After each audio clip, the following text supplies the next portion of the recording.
Mohon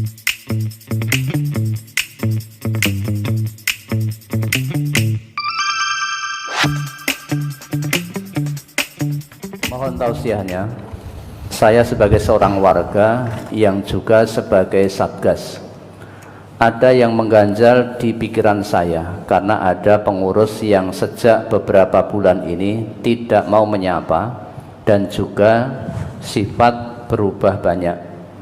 Pengurus A seperti marah pada kami dan pengurus yang lain juga bilang demikian. Pertanyaan, apa pengurus bebas marah berbulan-bulan pada warganya, Ustaz? Ngomong seperti loh. Pengurus seperti marah dan pengurus yang lain juga bilang demikian. Nah, itu kan hanya seperti, jangan dicandai dewe, tabayunkan dulu. Bagaimana cara tabayunnya? Ya panjenengan datangi saja pengurus tadi yang sepertinya marah itu. Jenengan tanya, ngapunten Bapak, jenengan kok sepertinya marah dengan saya toh? Itu hanya marah sepertinya atau marah tenanan gitu. Sudah datangi saja. Mudah kok untuk komunikasi. Jangan suka nyandak-nyandai dewe. Pentingnya tabayun di situ. Dan kalau memang betul ya, ini kalau memang betul pengurus tadi memang betul seperti yang dinyatakan tadi, mendiamkan berbulan-bulan, berarti ini belum mengamalkan apa yang menjadi perintah Nabi. Nabi kita itu ngendika la yahillu li muslimin ayyahjura akhahu fauqa salasi layalin. Tidak halal bagi seorang muslim mendiamkan, jutak saudara muslimnya lebih dari 3 hari. Boleh mendiamkan, namun batas maksimal yang Nabi berikan hanya 3 hari. Lebih dari 3 hari berarti dia menjalani kehidupan tidak sesuai yang dituntunkan oleh Nabi. Hari ke-4, ke-5, ke-6, ke-7 dan seterusnya kok masih jutaan, berarti tidak menjalankan perintah Nabi. Tidak menjalankan perintah Nabi berarti bermaksiat kepada Allah. Karena Nabi ini diutus oleh Allah untuk ditaati atas izin Allah. Sekarang pilih apa, ben puas dengan mengikuti ego tetap jutaan, atau pilih melawan egonya untuk akur sehingga mendapatkan cintanya Allah karena mengikuti Nabi. Ya, kalau memang mendiamkan juta lebih dari 3 hari, itu la yahillu, haram. Jadi ketemunya mung lelamisan, melengos lan melengos. Yaltagiyani, keduanya bertemu karena ada masalah pribadi, meski ketemu gabrusan makbrus gitu, fayu'ridu hadza wa yu'ridu hadza. Yang ini berpaling, yang itu juga berpaling. Jadi lelamisan tok ketemu nih, hatinya tidak bertemu, hanya fisiknya ketemu, wis ra iso menghindar lagi, gabrusan tinggal lelamisan. Nah itu menjalani hidup tidak halal. Kata Nabi, solusinya bagaimana? Wa khairuhum alladzi yabda'u bissalam. Yang paling baik di antara keduanya itu yang memulai salam dulu, nyopo dhisik.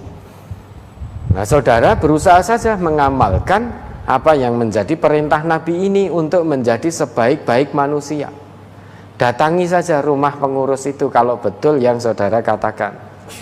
Datangi, assalamualaikum. Nah, kalau memang hatinya belum bening, begitu tahu yang datang saudara gelisah itu di rumahnya sendiri. Iki piye tak judak ra rumangsa. Saya diamkan tak judak kok ra rumangsa. Apa ora ngerti nek aku wegah ketemu? Apa tidak tahu kalau saya ndak mau bertemu fulan, lah kok malah moro rene. Di rumahnya sendiri menjadi gelisah. Karena yang datang orang yang tidak disuka, yang dijuta, yang didiamkan. Tidak apa-apa, sudah tetap datang saja. Tetap datang. Karena apa? Ingin menjadi sebaik-baik manusia, memulai nyopo aruh dhisik. Ya, tanyakan pada pengurus, wonten apa to Pak kok sekian lama panjenengan kok mendiamkan saya, tidak nyopo saya, salah saya ten pundi? Tolong tunjukkan kesalahan saya pada panjenengan dengan segala kerendahan hati dan penyesalan. Dalem atau kula nyuwun pangapunten. Mohon kesalahannya ditunjukkan dan mohon arahan, bimbingan serta nasihatnya. Dah, itu akan jadi sebaik-baik manusia. Perkara diterima atau tidak urusan dia sama Allah. Yang jelas jenengan sudah terlepas dari tanggung jawab di hadapan Allah karena sudah memulai menyapa.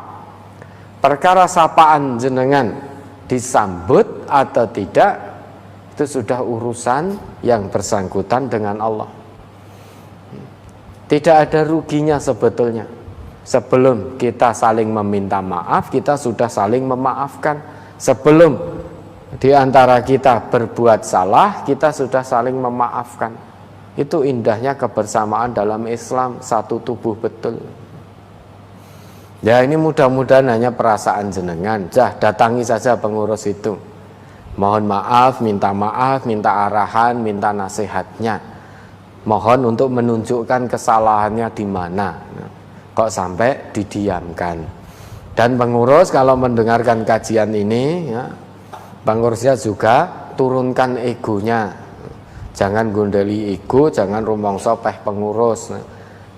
Kewajiban kita saudara sesama muslim itu saling memaafkan kesalahan yang satu dengan yang lain. Bahkan sebelum kita berbuat salah atau sebelum saudara kita meminta maaf, kewajiban kita memaafkan. Itu salah satu ciri hamba Allah yang bertakwa. Salah satunya wal afina anin nas, mudah memaafkan. Ternyata ya sulit. Kalau itu mudah, niscaya tidak akan dijadikan oleh Allah salah satu ciri hambanya yang bertakwa. Kalau memaafkan itu mudah, maka tidak akan menjadi ciri hamba Allah yang bertakwa. Ternyata kita apal ayatnya wal afina anin nas, salah satu ciri yang bertakwa menjadi pemaaf. Ternyata ya sulit.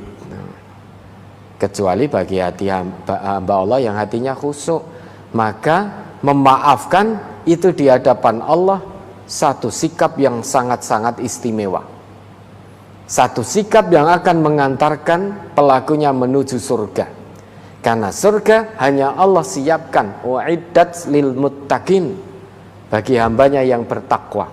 Salah satu ciri hambanya yang bertakwa afina anin nas, pemaaf. Ternyata ya tidak mudah. Kalau mudah itu tidak akan dijadikan ciri hamba Allah yang bertakwa. Termasuk kadhimul ghaid, menahan amarah itu juga tidak mudah. Berapa banyak di antara kita yang marah meluap-luap. Apa tidak boleh marah? Boleh. Sudahlah, marahlah semarah-marahnya. Ning tahanen, jangan kamu lampiaskan. Mau marah boleh, semarah apapun boleh, sampai muntuk-muntuk boleh, silahkan marah.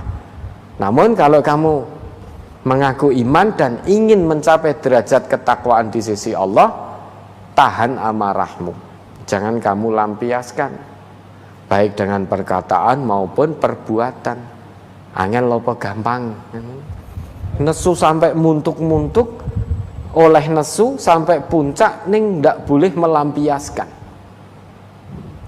Aturan agamanya itu. Kalau melampiaskan amarahnya, lepaslah derajat ketakwaan, tidak akan tercapai.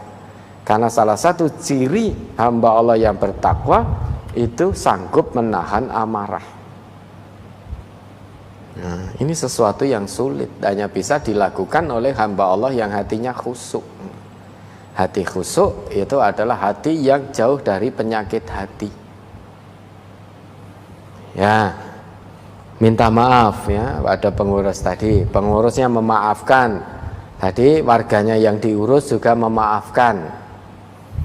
perbuatan maupun ucapan pengurus yang tidak pas, yang tidak betul. Karena biar bagaimanapun meski pengurus tetap manusia biasa, bukan nabi, bukan rasul, tidak maksum.